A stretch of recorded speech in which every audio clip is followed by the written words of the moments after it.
think your leadership there is going to be very critical, not just for Ghana, but I think it's going to be very critical for how Africa takes its place in the global environment in terms of accelerating the pace of its development, but also in terms of regional integration. So I want to highly commend you for that. But also I want to really congratulate you for the way in which, since you've taken office, you have set a very clear tone, very clear direction about where the country needs to go, but also in terms of how the affairs of the country will be managed to both enhance the image of the country, but also the standing of Ghana with the global international financial community. I have reviewed with the Honorable Minister of Finance and also with His Excellency the Vice President. We had a lot of discussions yesterday. I must really commend you for the growth that I'm beginning to see. The economy is going to grow this year at 6.3%, and next year about 7.4%. And the medium-term outlook is really great, about 9.2%. So you've always said you want Ghana back. I think that is what exactly it would be for Ghana to be back. And also one thing that you've also said, sir, is the issue of Ghana without aid. And I think that kind of a growth trajectory is exactly what's needed for a Ghana without aid. I have concluded meetings with the Honorable Minister of Finance just now, and I want to commend you and your government and him as well, in particular, for the efforts on macroeconomic stability that you have launched. The results are quite evident. If you look at the inflation rate, has gone down to 12.5%. I think the debt stock has also gone down to about 67% from what you inherited. These are all very great signs of your stewardship in a few months that you've taken over. So that's a very, very good tone. As you know, Mr. President, Ghana and Nigeria have been in marriage of development since 1973. And it's been a really great one because during that time we've made investment here of $3.2 billion. Currently we have investments of $950 million that are in different sectors. And those sectors are infrastructure, energy, agriculture, and private sector. We do quite a lot here in terms of private sector. And these are areas that are very, very great importance to you. And since you're very big on private sector, I thought that I should say that, Mr. President, we are also investing in this government.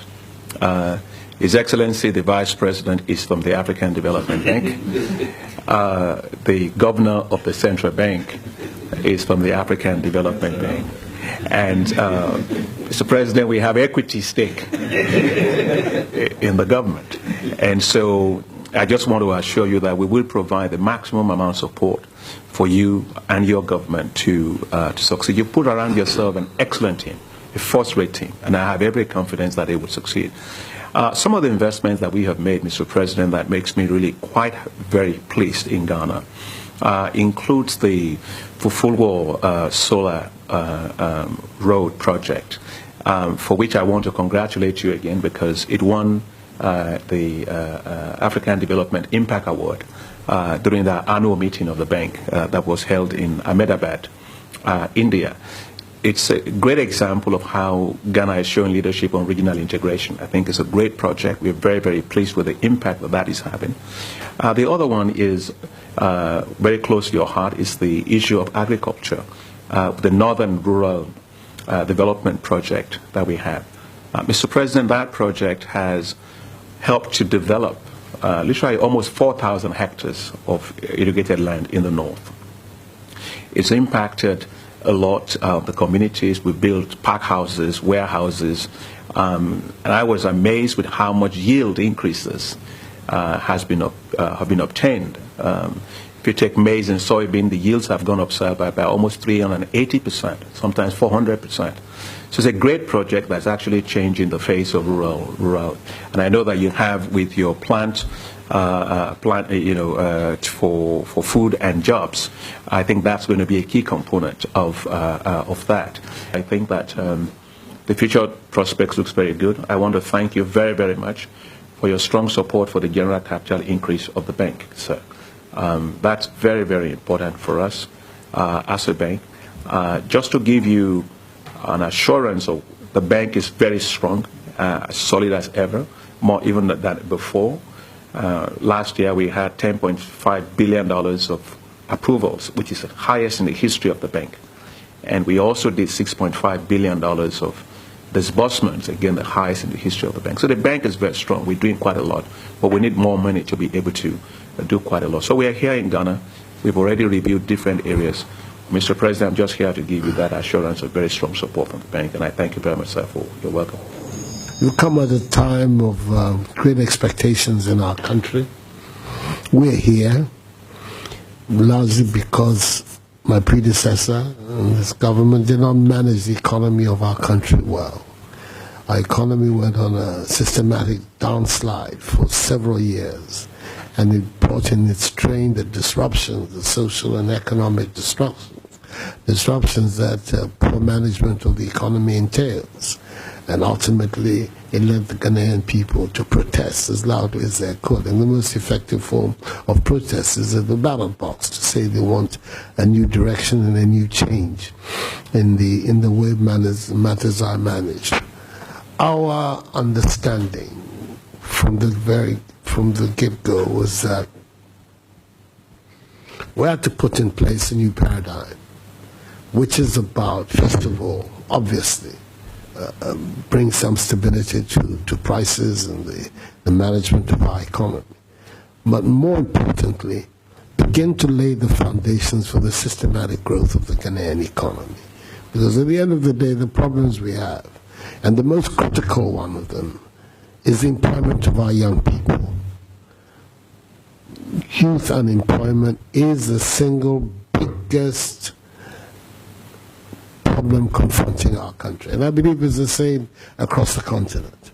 It is a time bomb. It has gone off in one or two places already. And the only way we can detonate the bomb is by expanding our economies and creating jobs and creating the conditions for prosperity. So that is the focus which we have. And the analysis that we have made of what has gone here in Ghana is that the measures that are needed to strengthen the Ghanaian private sector represents the most obvious way of tackling the problems and creating the growth that we need. And therefore, all the measures that have been taken place since we came in trying to sanitize the fiscal environment and sanitizing our balance of payments and the general management of the economy has been to create the conditions that would allow our private sector to grow and flourish. There's always a time lag between the policies and its impact and the measures. We understand that. But I think that the signals that have been given, and that is why I'm particularly happy about the statement you made, that we have given a clear direction as to where we want to take the country. That has been the intention, to let the country know that we want to move away from the methods of economic management that we inherited, borrowing a large amount of money, not being able to keep control over internal prices, widespread corruption in procurement. All of these are the measures that we want to put aside and go and create this new paradigm that look critical aspects of it. For me, the two most critical aspects of it. What we need to get our agriculture working again. Systematically over the last 5-6 years, our agriculture has been in systematic decline, and in the same way, our industrial and manufacturing capability has also seen systematic declines. So what are the measures that we need to take to be able to get growth and development again in these two critical sectors? The measures that have been put in place are targeted exactly at that. You've already spoken about the planting for food and jobs. It's a central feature of our program. So again, is the program of industrial development. The slogans are there, one district, one factory. They're meant to say something about what in fact is intended. But that process of industrial revitalization is equally important for us. We, in doing all of this, there are two important preconditions for us. One, of course, is the supply of power. Its reliability, its affordability, its efficiency. Fortunately for us, we have one of you in charge of our energy sector, a banker, who understands about money and has begun already to work in a very systematic, efficient manner. For some time now, there's been more stability in power output and supply and distribution. There's a lot of work that needs to be done there, because the years of mismanagement, that the investment that is required to be done in that sector was postponed, not done. We still have major problems with our main supplier of electricity, the Electricity Corporation of Ghana. We need to be able to come to grips with it. But above all, once again, you've hit on a point that is of great importance to us, dealing with the debt in the energy sector. The assistance that you can provide for us to be able to rationalize the debt in the energy sector in terms of finding the quickest and most effective way of retiring that debt so we can free up the space for investment in the sector would be of major assistance to us. We are looking for a monetary regime which will allow interest rates in our country to begin to come down. It's a very, very, very key aspect of growth for us. Now, fortunately, already the measures that are being taken are producing that result. We're beginning to, somewhat slower than some of us would like to see, a gradual reduction of interest rates in the country. So, grosso modo, these are the areas, and I think that all the things that you've talked about, the assistance that you can give to financing agriculture, to our infrastructure, are areas in which we welcome the assistance. We welcome the assistance because we believe that underlying your interventions is also a recognition of our basic problem. We believe that a country like ours, like many of our sister countries, have the resources to be able, with proper management, to stand on our own feet. This image of us, cap in hand, going around begging people for aid, for money, is one that some of us find extremely distasteful. And we can do something about it. And we can only do something about it if the real sectors of our economy are given priority in our thinking and in our analysis and the measures that we take to get economic growth going.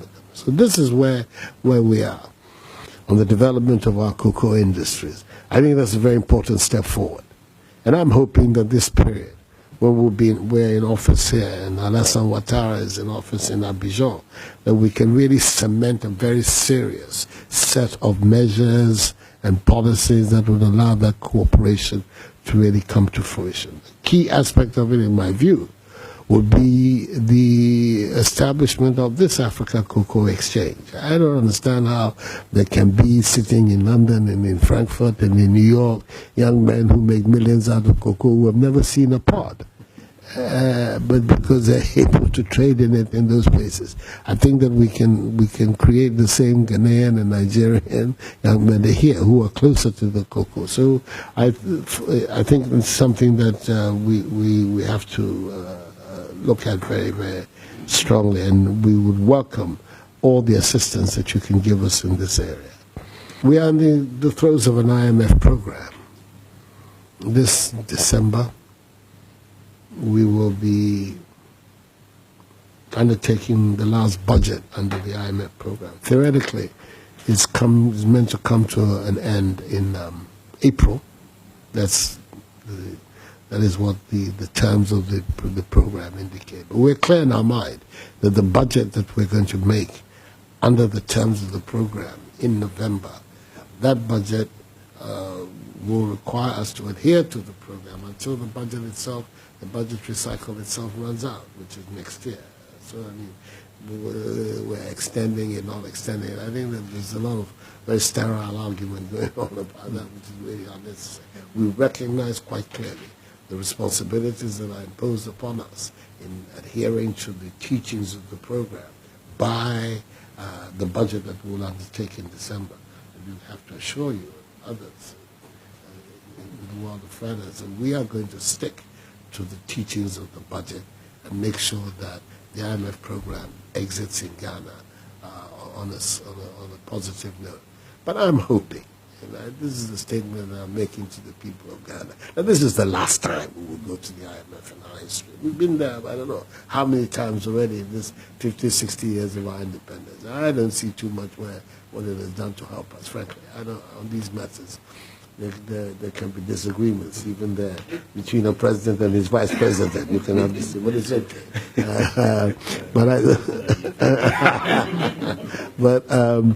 I think that we are looking to develop more robust attitude towards the management of our economy that is going to strive and stress more on our own resources, our own analysis, our own prospects for getting the economy of Ghana going.